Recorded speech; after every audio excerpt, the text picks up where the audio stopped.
Sometimes, when I make a great effort, I can remember her scent, the sweetness of her breath. Serena.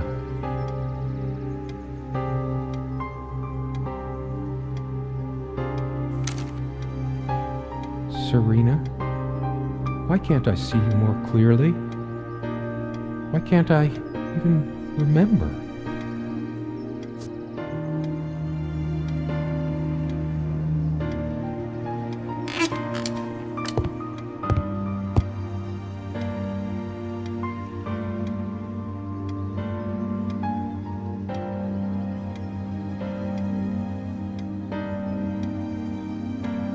I still can't understand. Even the features of her face feel hazy and distant, like remnants of a broken dream.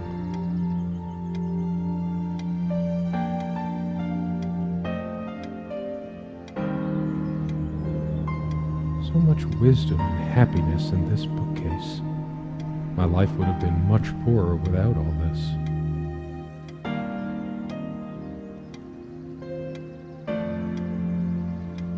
The smell of old books is intoxicating. What happens to wood pulp as it ages gives it that distinctive vanilla smell.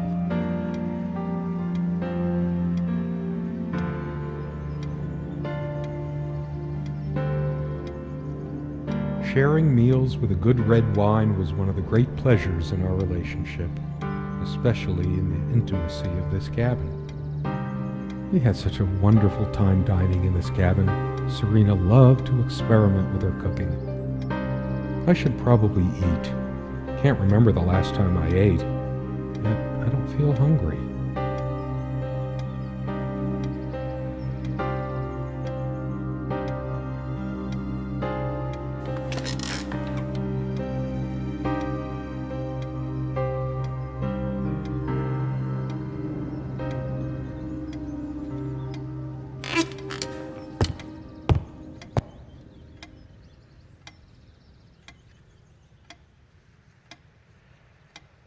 Something draws me to this trunk. Is it the memories locked within? Or something else? We use this trunk to store trinkets and papers, but I can't help thinking there's something of importance inside. It's too painful. I want to, but not yet.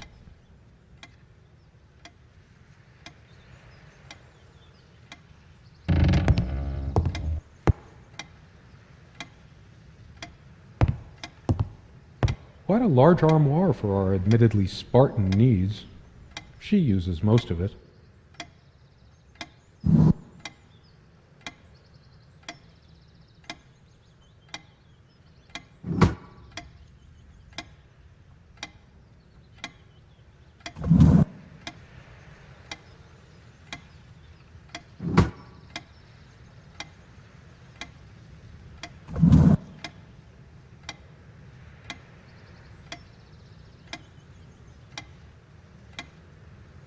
Somewhere in here, in our private refuge, there must be something that reminds me of her.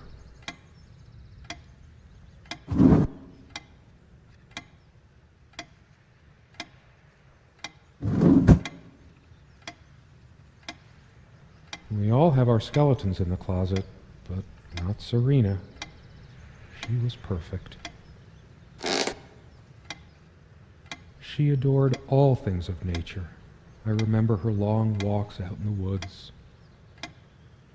She is fairly religious, not me. I'm the cold and cynical bastard, but I don't remember that ever being an issue between us.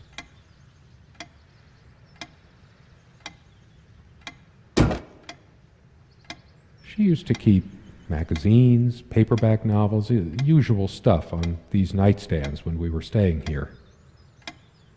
Our refuge from the world, a place of warmth and passion. Sometimes we joked we needed to be so far out in the woods because that's how our sex life was, far out. She made this with her own hands. She was really good. Look what I made, hun, in case we ever need to sweep something under the carpet. See the pattern of yellow squares? It's from this rug I remembered from my nursery. I must have been like 3 or 4, but it always stuck with me. And no trap door under there, just more creaky floor. Good night, love. She would always bring her reading material like I did. Why are these nightstands so empty? Dust everywhere. The furniture came with the cabin, but the bedclothes we brought with us. A place like this needs some luxury, but without her, there are no monsters under the bed. I guess they're all in my head. I feel too restless to sleep right now.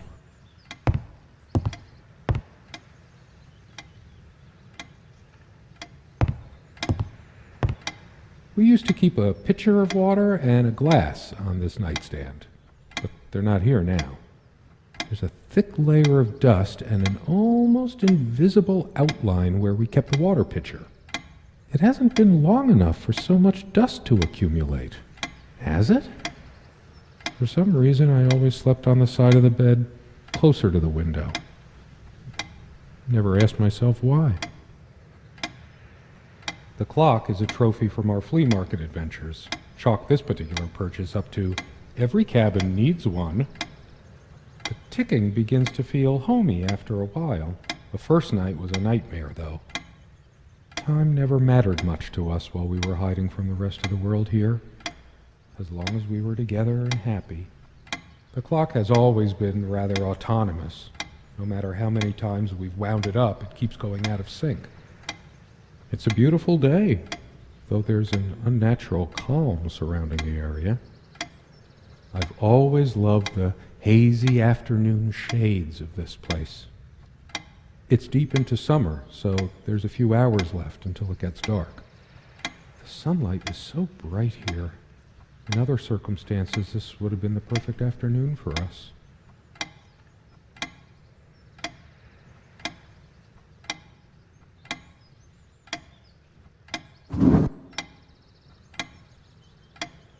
They prevent my blood pressure from skyrocketing.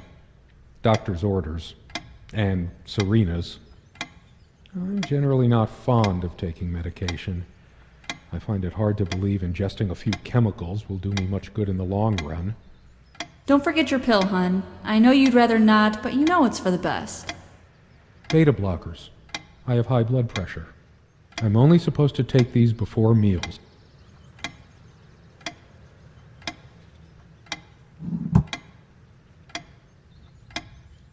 Hers. I used it too, when shaving. There's only an outhouse, and for some reason, whoever erected the rickety thing didn't think to include wall-to-wall mirrors, so this came in handy. Should I dust for fingerprints? I might if I were in a detective story. After all these years, it permanently smells of her and her perfume. There's a strand of blonde hair in the comb. Yes, blonde hair like sun rays. I'm remembering. What's wrong with my memory? Did I have a stroke?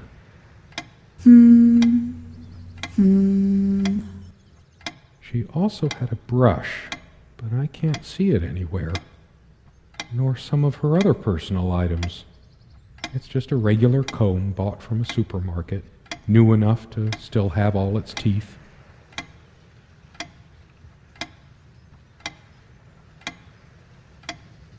Comme une évidence, Serena's favorite perfume. I've always told Serena that she doesn't need to wear perfume. Her presence is magical enough already. It smells so elegant. There's violet leaf and silk tree blossom, I think. This perfume is perfect for Serena. Why didn't I ever notice? We were happy for a long time, at least I think we were. But as time passed, we fought about every little thing, even this. I keep looking at her things, remembering all the good and bad. These keys are for the cabin and the car. If the keys are here, does she have her spare? I should probably stay here in case she doesn't. Did she even have her own spare? We also have a key for the outhouse, but can't be bothered to keep it anywhere other than under that rock next to the thing. No one comes here anyway. We did have a night prowler once who left a mark inside the outhouse, but we rarely lock it anyway.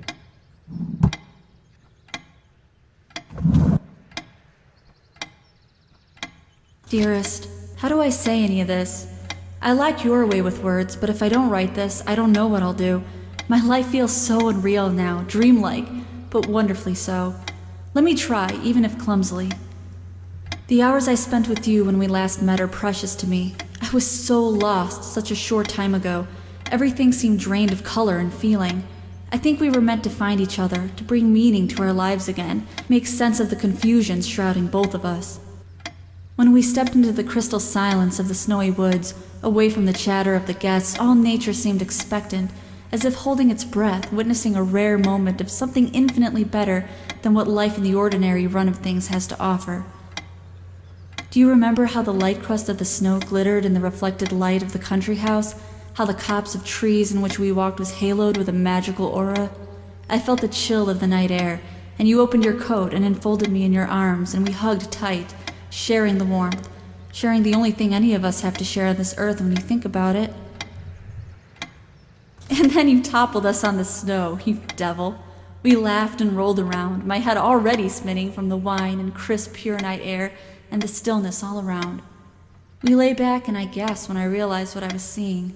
The luminous starscape, like a vast velvet cloth sprinkled with powdered sugar, like it can only be seen in the countryside.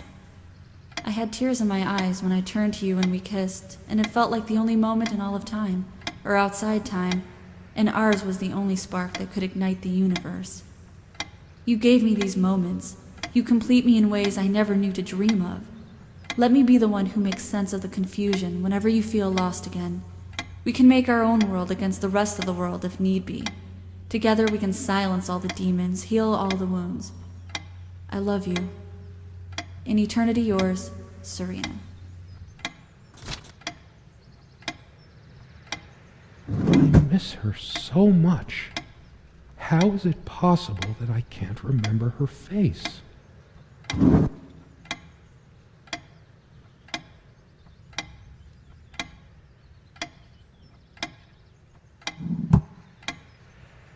I should look around some more. I have to remember her face.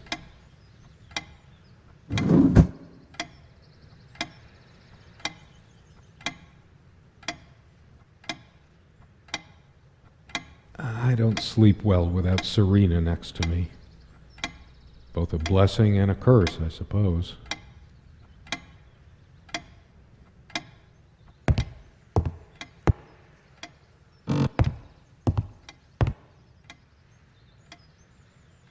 Come, love, with peace in your heart, said Niamh of the ice-blue eyes. Blue eyes. It's based on an Irish folktale. Warrior poet Oisin goes to Tirnanog, a Celtic otherworld known as the Land of Youth and Promise. Niamh is of the Fey folk, the fair ones, fairies. Weird mix of doggerel and artistry. The elemental imagery is evocative, but the language and structure are a bit quaint. Still, some lines jump out at you. I've always been drawn to things that are kind of both good and bad at the same time. Maybe because that's so like life.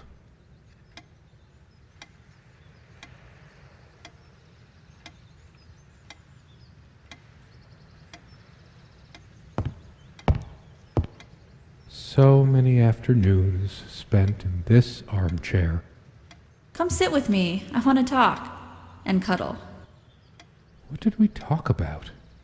Damn this fallible memory of mine. The most comfortable spot in the cabin, well, along with the bed, of course. I can imagine her cuddling up to me even now, putting her hand under my shirt. Of course, we made love here, too. There was no place in the cabin we didn't before things deteriorated. The most comfortable spot in the cabin, well, along with the bed, of course.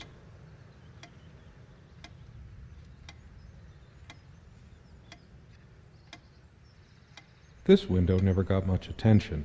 Then again, the view isn't nearly as spectacular. Priorities, right? I guess it's covered with grease and grime from cooking, mostly.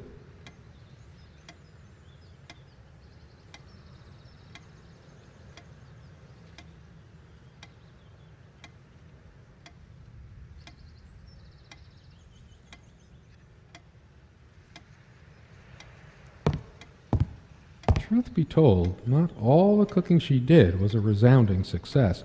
We agreed to never attempt doing ravioli again. You silly dolt. Here, give me that. Don't be such a child. I think it dates from the colonial era, probably brought over by the Pilgrims. It belongs in a museum.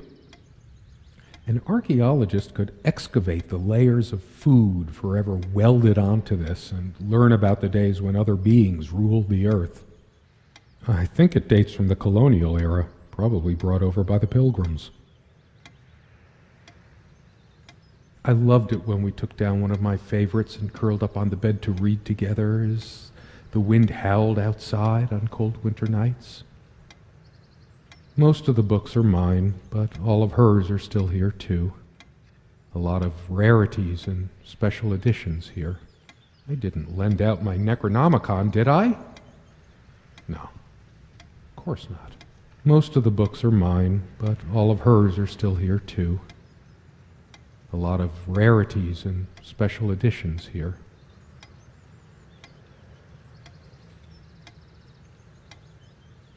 The furniture came with the cabin. Considering how off the beaten path this place is, that helped make up our mind. Sometimes she would brush her leg against mine under the table when we were eating. A curious, sensual thrill. The table is worn but sturdy, just like our relationship was. Or is. I just don't know anymore. Our dining table. Quite modest, but if it ain't broke, don't fix it. I could tell plenty of stories about this table. To be honest, I'm surprised it's still in one piece. The dining table was well worn even when we acquired the cabin. You could tell from its appearance that it had been the centerpiece of many happy occasions, and there were many more to come. This one wobbles. I always meant to do something about that, but somehow never got around to it. This used to be her favorite spot. She used to sit here, put her legs on the table, lean back, and just give me one of her smiles. Those effervescent, incandescent smiles. Once we dragged these chairs out to the lake and scrubbed off all the dust and grime of years. That was a long time ago. For all the charm of furniture like this, something about it reminds me of Ingmar Bergman. Sort of brooding. One of a matching pair, obviously.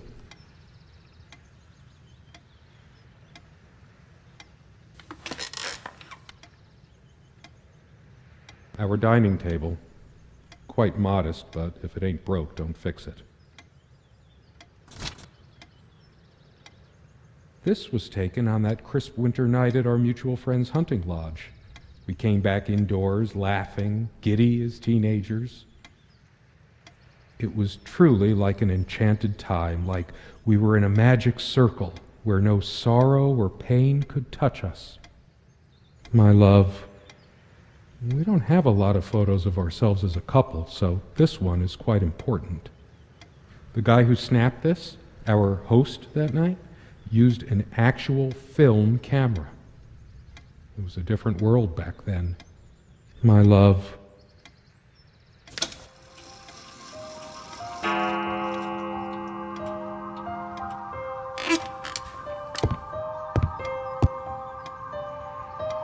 Is there anything worse than beautiful memories turning to dust? I feel like I don't even have the strength to lift the lid. What once gave me so much joy now fills me with unbearable sorrow. We found this trunk at a flea market. We used to love rummaging around those in our early years. Big enough for a lifetime of mementos. We hated guns, so we never had any, even out here. But this would have been a good place to keep one, since it can be locked. We found this trunk at a flea market. We used to love rummaging around those in our early years.